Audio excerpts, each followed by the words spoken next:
الحمدللہ الحمدللہ رب العالمین والعاقبۃ للمتقین والصلاة والسلام علی سیدنا و مولانا و شفیعنا و حبیبنا و رحیمنا و کریمنا و معیننا و مغیثنا و مأوانا و ملجانا سیدنا و مولانا محمد وعلى آلہ الطیبین الطاہرین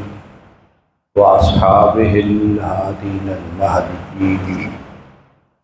واولیاء امتہ وعلماء ملتہ وسائر امتہ اجمعین، اما بعد فاعوذ باللہ من الشیطان الرجیم، بسم اللہ الرحمن الرحیم۔ ان اللہ یحب الذین یقاتلون فی سبیلہ صفا کأنہم بنیان مرصوص۔ صدق اللہ العظیم۔ ان اللہ وملائکتہ یصلون علی النبی یا ایھا الذین آمنوا صلوا علیہ وسلموا تسلیما۔ الصلاۃ والسلام علیک یا سیدی یا رسول اللہ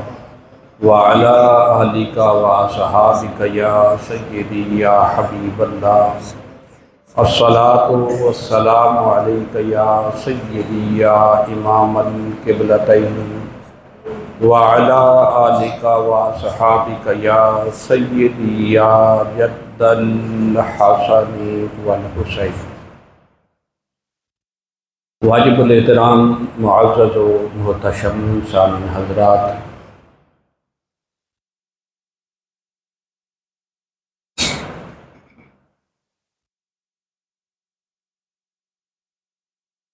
وطن سے محبت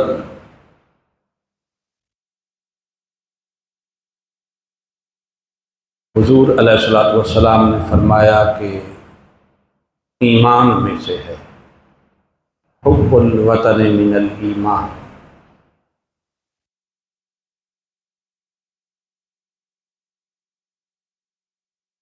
ایک سال مکمل ہونے کو ہے جب ملک پاکستان کی عسکری قیادت اور مکمل قوت نے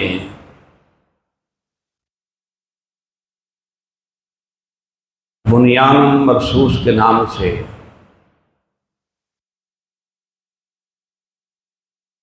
ایک معرکہ حق اپنے وطن کی سرحدوں کی خاطر لڑا اور انڈیا کو شکست فاش دی۔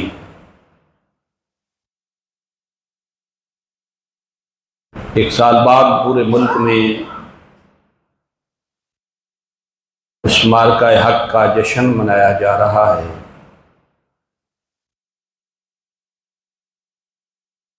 ہمارا بھی حق ہے کہ ہم چونکہ اس ملک کے باشندے ہیں،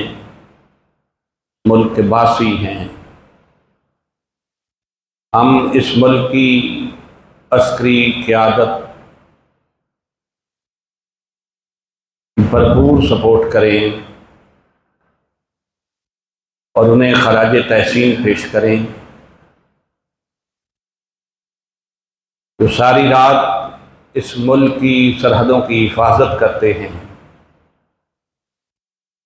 اور ہمیں اپنے گھر میں آرام سے، سکون سے رہنے، بسنے اور اپنے مذہب کے مطابق عبادت کرنے کا موقع میسر کرتے ہیں۔ بنیان مرصوص جو لفظ ہے یہ رسم سے ہے یا رس سے ہے، اس کا معنی ہوتا ہے کسی چیز کو مضبوطی سے جوڑنا، ایک کو دوسرے کے ساتھ اس طرح ملانا کہ دونوں ایک جز بن جائیں۔ قرآن مجید فرقان حمید میں بھی اور احادیث مبارکہ میں بھی اس کے بہت سارے مفہومی الفاظ، یعنی جن سے یہ مفہوم جو ہے وہ ہمیں سمجھ آتا ہے، اور اس یکجہتی اور مضبوطی کا اور آپس میں اکٹھ اور جوڑ کا جو ہمیں قرآن مجید اور احادیث سے طیبہ سے سبق ملتا ہے۔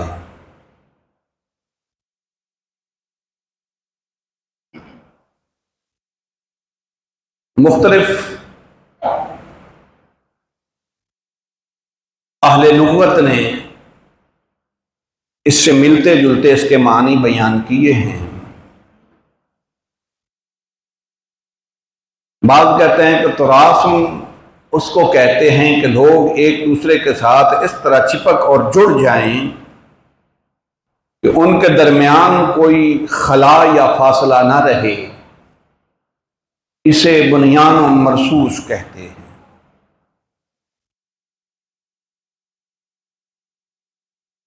حضرت ابوذر غفاری رضی اللہ تعالی عنہ نے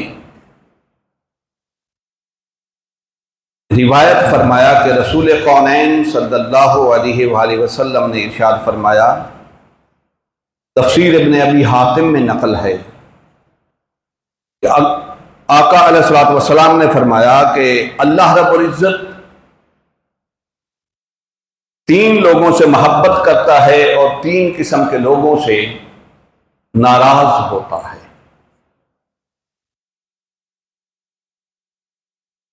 ایک وہ شخص جو اللہ کے راستے میں جہاد کے لیے نکلا، خالص نیت سے مجاہد بن کر، اور دشمن سے جا ملا اور شہید ہو گیا۔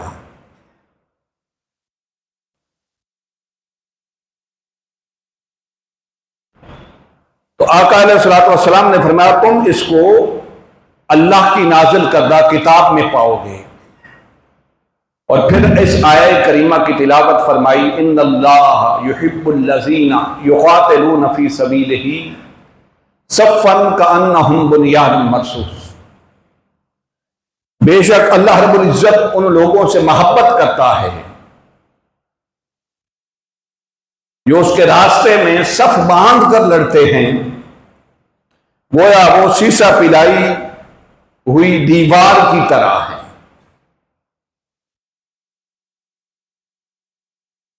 اس کا سبب نزول ابن تیمیہ نے مجموع الفتاوی میں نقل کیا اس آیہ کریمہ کا،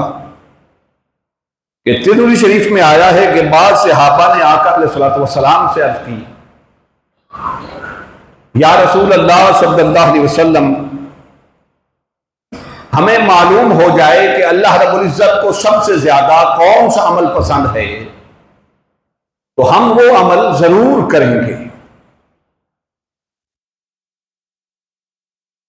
آقا علیہ الصلوۃ والسلام نے فرمایا، پھر رب ذوالجلال نے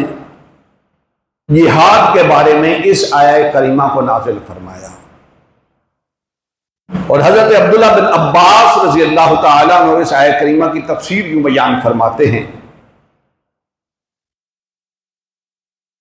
کہ اس سے مراد ایسا مضبوط اور ثابت قدم بنا ہوا ڈھانچہ ہے جو اپنی جگہ سے کبھی نہیں ہلتا، اور جس کے تمام حصے ایک دوسرے سے جڑے ہوئے اور چمٹے ہوئے ہیں۔ تفسیر مظہری میں قاضی ثناء اللہ پانی پتی رحمۃ اللہ تعالی علیہ فرماتے ہیں اس سے مراد یہ ہے کہ وہ لوگ صف بندی کرتے ہیں اور اپنی جگہ سے نہیں ہلتے اور نہ ہی بھاگنے کی کوشش کرتے ہیں، بلکہ آپس میں مل کر دشمن کا ڈٹ کر مقابلہ کرتے ہیں۔ امام جلال الدین سیوطی رحمۃ اللہ تعالی علیہ نے تفسیر در المنصور میں بھی یہی نقل فرمایا، حضرت قتادہ رضی اللہ تعالیٰ عنہ کا قول نقل فرمایا، کیا تم عمارت والے کی طرح نہیں دیکھتے کہ جب وہ عمارت تعمیر کرتا ہے تو وہ نہیں چاہتا کہ اس کے مکان کی دیوار میں کوئی بھی ٹیڑھا پن آئے۔ اسی طرح سید قطب شہید تفسیر ظلال القرآن میں نقل کرتے ہیں کہ ان اللہ یحب الذین یقاتلون فی سبیلہ صفا کانہم بنیان مرصوص۔ اسلامی نظام کا یہ مزاج ہے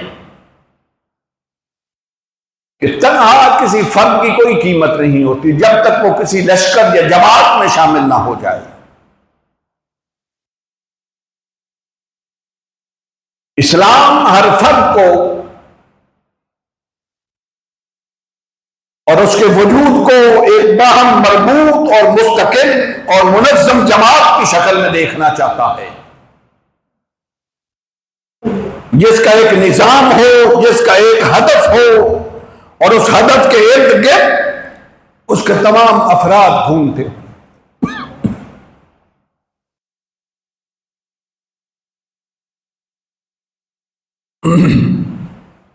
تفسیر بغوی میں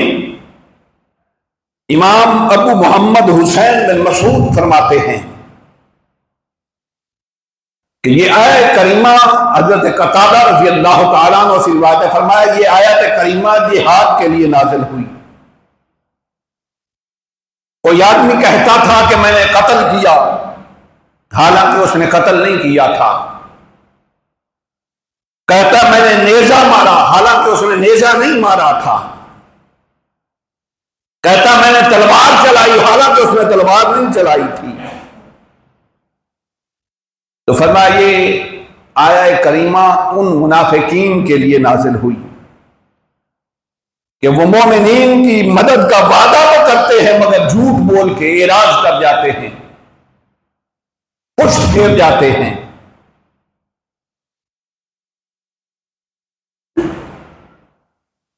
اور مسلمان کے ساتھ دھوکہ کرنا، بلکہ مسلمان کا کسی کے ساتھ دھوکہ کرنا، حضرت عبداللہ بن عامر رضی اللہ تعالیٰ عنہ سے روایت ہے، فرماتے ہیں کہ رسول کونین صلی اللہ علیہ وسلم ہمارے گھر تشریف لائے۔ اس وقت میں بچہ تھا، گھر سے باہر جانے لگا کھیلنے کے لیے، تو میری ماں نے مجھے بلایا، پکارا، بہلانے کے لیے کہا کہ میں تمہیں کوئی چیز دیتی ہوں، جس طرح ہم بچوں کو بہلانے کے لیے کرتے ہیں۔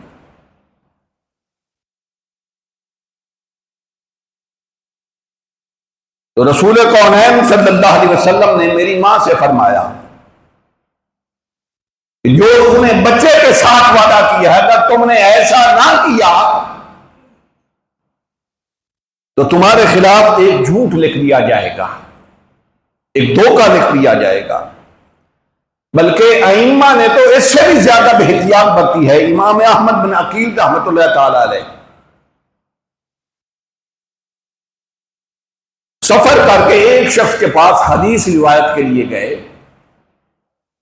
حدیث نقل کرنے کے لیے گئے اس شخص سے۔ سفر کافی طویل تھا، آپ نے دیکھا کہ وہ شخص اپنے ہاتھ میں ایک تھیلی پکڑے ہوئے ہے اور اپنی سواری کو یہ باور کرواتا ہے کہ اس تھیلی میں کھانے کی کوئی چیز ہے اور سواری کو چلاتا ہے اپنے پیچھے، حالانکہ اس میں خوراک یا کوئی چیز نہیں تھی۔ امام احمد بن عقیل واپس لوٹ آئے، فرمایا جو جانور کے ساتھ بھی دھوکہ کرے ہم اس سے حدیث نقل نہیں کرتے، ہم تو ایک دوسرے کے ساتھ کیا حال کرتے ہیں مگر فرمایا جو جانور کے ساتھ دھوکہ کرے ہم اس سے بھی تعلق نہیں رکھتے.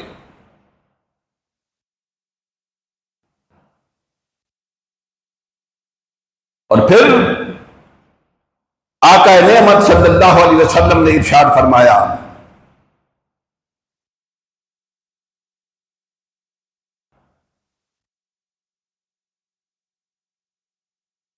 حدیث پاک میں آتا ہے آقا علیہ الصلوۃ والسلام نے فرمایا، حضرت ابو موسیٰ اشعری رضی اللہ تعالیٰ عنہ سے روایت ہے، فرمایا ایک مومن دوسرے مومن کے لیے ایک عمارت کے حکم میں آتا ہے جس سے ایک کو دوسرے سے قوت ملتی ہے،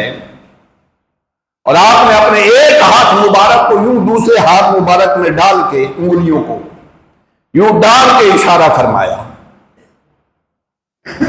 اس طرح بخاری شریف کی حدیث حضرت نعمان بن بشیر رضی اللہ تعالیٰ عنہ فرماتے ہیں کہ آقا علیہ الصلوۃ والسلام ہماری صفیں درست فرمایا کرتے تھے جس طرح تین درست کیے جاتے ہیں، اور یہ سلسلہ جاری رہا حتیٰ کہ آپ کو یقین ہو گیا کہ ہم اچھی طرح اس سے واقف ہو گئے ہیں اور ہم نے سمجھ لیا ہے. ایک دن آقا علیہ الصلوۃ والسلام پھر ہماری طرف متوجہ ہوئے اور فرمایا دیکھا کہ ایک شخص کا صرف سب سے تھوڑا سا سینہ آگے تھا. حضور علیہ الصلوۃ والسلام نے ارشاد فرمایا کہ تم لوگ اپنی صفیں برابر رکھو ورنہ اللہ تعالیٰ تمہارے درمیان اختلاف پیدا کر دے گا.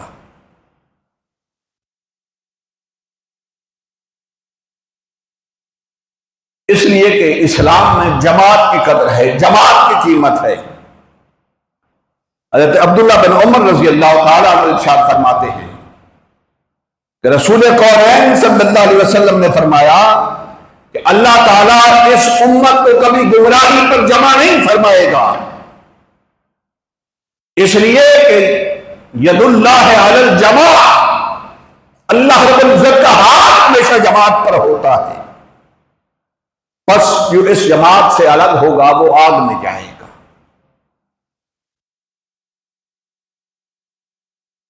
اور پھر آقا نعمت صلی اللہ علیہ وآلہ وسلم اس کی صحابہ کرام فرماتے ہیں کہ ایک دفعہ آقا نعمت صلی اللہ علیہ وسلم کی بارگاہ اقدس میں ہم نے عرض کی، یا رسول اللہ صلی اللہ علیہ وآلہ وسلم،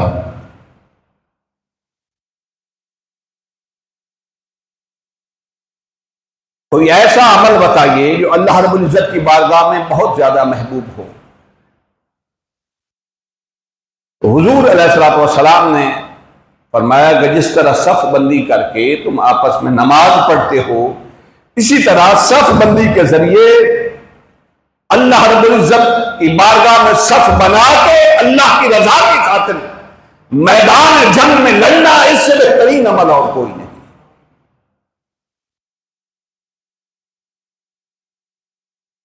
اور پھر آقا نعمت صلی اللہ علیہ وآلہ وسلم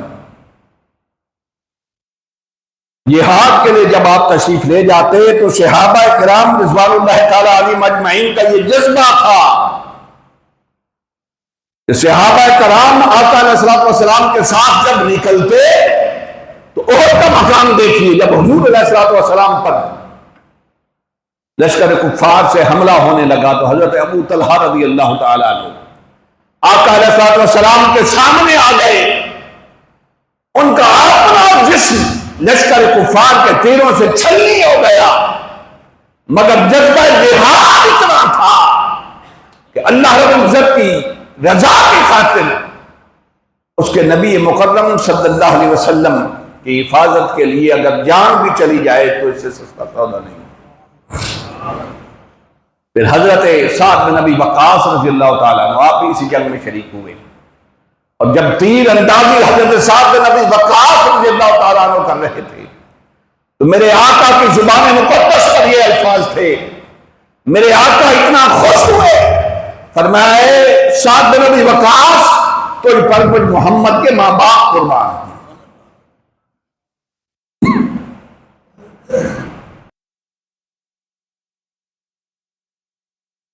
حضرت عثمان بن عفان رضی اللہ تعالیٰ عنہ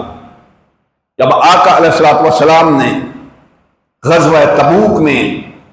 مالی تعاون کا حکم فرمایا،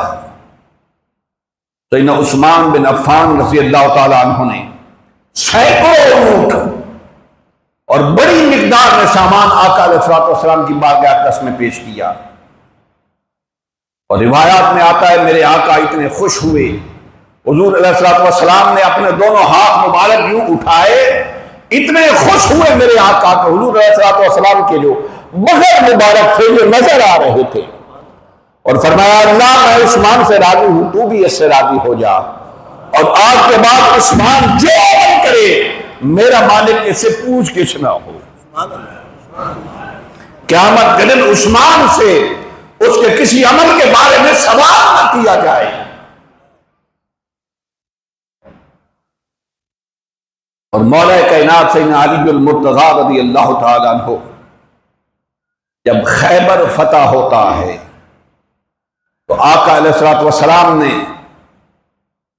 اسلامی جھنڈا مولا کائنات کو عطا فرمایا، اور مولا کائنات جب اس خیبر کے دروازے تک پہنچے تو دروازے کو اکھاڑ کر کیوں ایک اپنے بائیں ہاتھ سے اکھاڑ کر پھینک دیا، جسے کئی افراد مل کر کھولا کرتے تھے۔ حضرت مقداد رضی اللہ تعالیٰ عنہ، غزوہ بدر کا واقعہ ہے، پہلی جنگ تھی، آقا علیہ الصلوۃ والسلام نے جب صحابہ سے ارشاد فرمایا کہ جنگ کی تیاری کرو تو حضرت مقداد حاضر ہوئے، عرض کی یا رسول اللہ صلی اللہ علیہ وسلم آقا ہم آپ کے ساتھ موسیٰ علیہ السلام کی قوم جیسا کام نہیں کریں گے، جب وہ انہیں بلاتے تو وہ بھاگ جاتے تھے، ساتھ چھوڑ جاتے تھے، ہمارا مال جان عزت آبرو سب کچھ آپ اور آپ کے دین پہ قربان ہے۔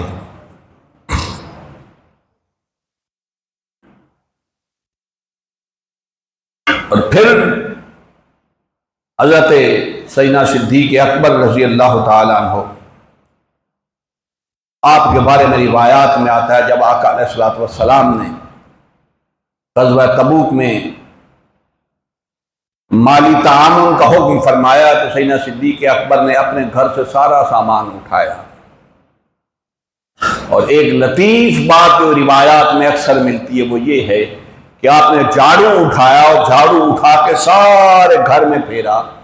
ایک سوئی تک گھر میں باقی نہ رہنے دی۔ جب گھر سے باہر نکلے میرے آقا علیہ الصلوۃ والسلام مسجد نبوی میں جلوہ گر ہیں، صحابہ نے بہت سارا مال آقا علیہ الصلوۃ والسلام کی خدمت عالیہ میں پیش کیا، مگر مصطفیٰ کریم علیہ الصلوۃ والتسلیم کی نگاہیں مسجد نبوی کے دروازے پہ ہیں۔ یا رسول اللہ صلی اللہ علیہ وسلم آپ کس کا انتظار فرما رہے ہیں؟ تو دیکھا کہ سیدنا صدیق اکبر رضی اللہ تعالیٰ عنہ قمیص پر جو بٹن لگے ہوئے تھے وہ بھی اتار کو سامان میں ڈال دیے، اور ایک کانٹے سے اپنے قمیص کو یوں گانٹھ لگا کے حضور علیہ الصلوۃ والسلام کی خدمت عالیہ میں حاضر ہوئے۔ یہ سارے واقعات صحابہ کرام کی زندگیاں اور اسلامی روایات ہمیں یہ درس دیتی ہیں، جب وطن پر قربانی کا وقت آئے تو مومن کبھی قربانی سے واپس نہیں بھاگتا، قربانی سے اعراض نہیں کرتا، مومن کبھی جہاد سے نہیں کتراتا، بلکہ مومن کا شیوا ہی جہاد ہے۔ اقبال نے کہا تھا شہادت ہے مقصود و مطلوب مومن، نہ مال غنیمت نہ کشور کشائی۔ اور کسی شاعر کا ایک شعر ہے کہ جب تک نہ جلے دیپ شہیدوں کے لہو سے، کہتے ہیں کہ جنت میں چراغاں نہیں ہوتا۔ ملک پاکستان کی افواج پاکستان کی خاطر دن رات اس ملک کی حفاظت کے لیے اپنی جان داؤں پہ لگا کے اس ملک کی سرحدوں کی حفاظت کرتی ہیں۔ ہم چونکہ اس ملک کے باشندے ہیں، ہمارا بھی حق بنتا ہے کہ ہم افواج پاکستان کے ساتھ اپنی عسکری قیادت کے ساتھ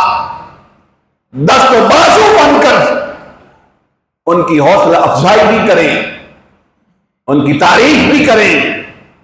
اور اس ملک پر نچھاور کرنے والے اس دھرتی کے سپاہی، شہید یا غازی، ان کو ہمیشہ اپنی دعاؤں میں یاد رکھیں۔ یہ غازی، یہ تیرے پر اسرار بندے، جنہیں تو نے بخشا ہے ذوق خدائی، دو نیم ان کی ٹھوکر سے صحرا و دریا، سمٹ کر پہاڑ ان کی ہیبت سے رائی۔ مومن کی شان ہی یہ ہے کہ جب وہ رب ذوالجلال کی اور رسول کونین صلی اللہ علیہ وسلم کی عزت و ناموس کی خاطر جب میدان عمل میں نکلتا ہے، پھر وہ اپنی جان کی پرواہ نہیں کرتا، مال کی پرواہ نہیں کرتا، بلکہ اسلام کی خاطر اپنی جانوں تک کا نذرانہ پیش کر دیتے ہیں۔ اور سچی بات ہے، مومن کا اثاثہ شہادت سے بڑھ کر کچھ نہیں، اس لیے کہ جو وہ اگر رب ذوالجلال کی خاطر جہاد کے لیے نکلتا ہے تو رب ذوالجلال یا اسے غازی کا مقام عطا کرتا ہے یا شہید کا مقام عطا کرتا ہے۔ اور شہید کے بارے میں حدیث پاک ہے، آقا علیہ الصلوۃ والسلام نے فرمایا کہ اللہ کی خاطر جو شخص میدان جنگ میں قتل کیا جائے، اس کے جسم سے نکلنے والے خون کا قطرہ ابھی اس کے جسم سے زمین تک نہیں پہنچتا، رب ذوالجلال کا اسے بے حجاب دیدار ہو جاتا ہے۔ اور ایک حدیث پاک میں آتا ہے کہ قیامت کا دن ہوگا جب جنتی جنت میں چلے جائیں گے اور دوزخیوں کو دوزخ میں پھینک دیا جائے گا،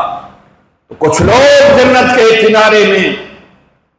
اسودہ چہروں کے ساتھ کھڑے ہوں گے۔ رب ذوالجلال فرشتوں سے فرمائے گا، فرشتوں جا کے ان سے پوچھو تو صحیح میری جنت میں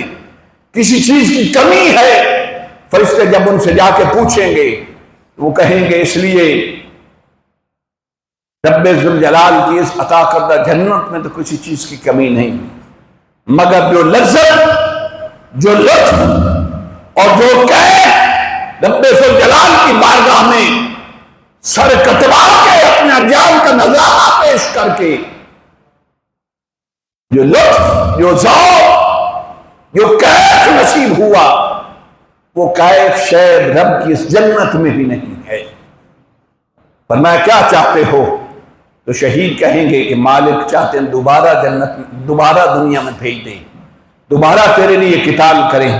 دوبارہ قتل کیے جائیں، پھر تیری بارگاہ میں پہنچیں، پھر زندہ کر کے دنیا میں بھیج دے، پھر ہمیں کفار اور طاغوت قتل کر کے تیری راہ میں شہید ہو کر پھر تیری بارگاہ میں پہنچے۔ رب مالک یہ سلسلہ جاری رہے، اس لیے کہ تیرے راستے میں گردن کٹانے اور جان کا نذرانہ پیش کرنے میں جو لذت نصیب ہوتی ہے، مالک وہ لذت تو جنت میں آ کے بھی نصیب نہیں ہوتی۔ رب ذوالجلال کے حضور دعا ہے کہ رب ذوالجلال ہمیں اپنے وطن کے ساتھ خالص محبت نصیب فرمائے، اپنے ملک کی عسکری قیادت اور افواج پاکستان کے ساتھ ہمیشہ کھڑے ہو کر بنیان مرصوص کی طرح ان کے ساتھ شانہ بشانہ کھڑے ہو کر اس ملک کی حفاظت کرنے کی توفیق عطا فرمائے۔ رب ذوالجلال ہم سب کا حامی و ناصر ہو۔